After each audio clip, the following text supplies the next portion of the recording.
In the 18th century, British merchants shipped around 3 million people from West Africa across the Atlantic to the Americas and sold them into slavery. They made £4 trillion from the unpaid labour alone. Portugal and Holland pioneered this slave route. Britain made a national fortune from it. Much of the Britain we know today was built with slave money. Ports, cities and canals. Even the Church of England has admitted making money from the slave business. By the 19th century, a fifth of the British elite had made their fortunes from slavery. Among them, David Cameron's distant cousin, General Sir James Duff. The Liverpool merchants who founded what's now Barclays Bank were slave traders. In 1833, when slavery was abolished, slave owners were paid £20 million in compensation for their loss of property. That's £2 billion today. More than 10 million people died as a direct result of the Atlantic slave trade, but the survivors got nothing. West Africa, nothing. Now 15 Caribbean states, including Jamaica, have launched the first united campaign for reparations from Britain, France and Holland. They have suggested compensation equal to the sum offered to slave owners in the 1830s, £2 billion. They also want an apology, recognition of the historic atrocity. They hid in caves. My great-grandmother was born in a cave to make sure that she was not born as a slave. And that is what Britain perpetuated. But the British government has refused to give either. David Cameron's first official visit to Jamaica has amplified calls on Britain to agree to reparations. Some argue that if Britain did pay, it wouldn't be the elite footing the bill but the tax-paying working classes. Others have said this was 200 years ago, it's in the past, why should I pay now? In Jamaica, slavery was followed with a century of colonialism. Most of the land is still in the hands of Europeans.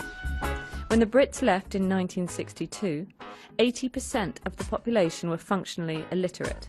Male literacy remains 4 points below the global average. 19% of the country live in poverty. When historic crimes have generational victims, who should pay? Basically, slavery and genocide has impacted not only the historical populations that were kidnapped from Africa, but also those of us who are the descendants of the enslaved today. And it's not only about trauma and multi-generational oppression. The whole discussion around wealth, there has been unjust enrichment to Britain, and there's also been unjust impoverishment, which has been passed on throughout the generations. So part of the legacy is this huge inequality that we see today between the descendants of the enslavers and the descendants of the enslaved. And what about and psychological scars which have had societal effects, ongoing economic effects, to which you've already said? What are the psychological scars? Well, part of that... Intergenerational. Yeah, intergenerationally, it's not knowing who we are. It's a lack of connection, it's a lack of identity, a lack of nationhood, which is what makes us human beings, essentially. It's not being rooted, it's being considered minority populations when we come from global majorities. And it's about having second-class status and citizenship wherever we have been located as a result of this dispersal and depopulation that happened originally in Africa. And there is a phenomenon as well that you believe really does exist, which is post-traumatic slave syndrome.